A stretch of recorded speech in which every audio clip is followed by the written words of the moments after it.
Big time sports are back in Brooklyn. We're going to have to wait a couple days for opening night. However, joining me on the phone to talk about the Brooklyn Nets, our NBA writer Sean Devaney. And Sean, just real quickly, how does the move across the Hudson from New Jersey to Brooklyn change the dynamic of New York basketball right now? Well, you know, you've had a market that's really been dominated by the Knicks, and now you've got another team coming right into that backyard there in Brooklyn in what is, a fantastic new facility, and really just a real overhaul of that area, the Atlantic Yards area. And they've got an owner who's willing to spend money. That's been one thing where the Knicks have always had an advantage in that area, is that being owned by MSG, they've sort of had unlimited funds to go out and spend on players. Now they've got somebody in their backyard who's willing to spend money.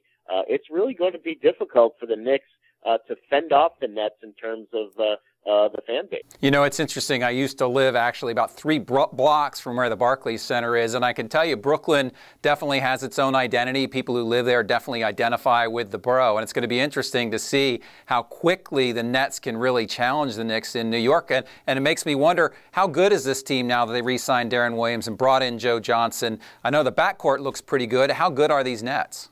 Well, they're going to be much better than they've been. They've had really a series of injuries, and they've sort of been waiting for this moment to unveil themselves a little bit, and that's really going to make a big difference. Is that they're not just going in there and going in to win 20 games. They're going to be a 48-50 win team, and really be one of the better teams in the Eastern Conference. They should certainly be able to make the playoffs.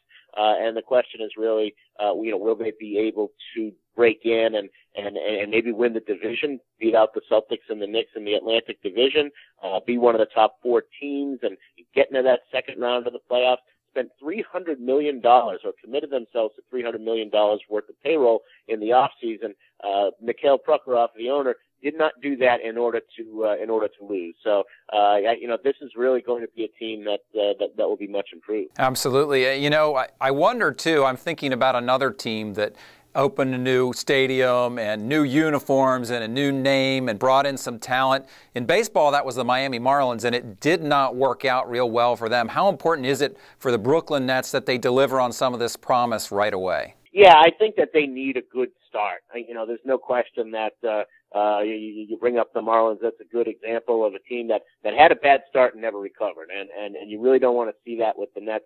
I think that these are players that, even though it is sort of a new team, they are familiar with each other. They just had injuries. Darren Williams had some injuries last year. Brook Lopez was out for most of the year. But when you look at the starting 5, they played together for significant stretches last year. Gerald Wallace was somebody that they acquired at the trade deadline. So, when you look at who they have, these are guys who are familiar with each other. It's not a completely new team.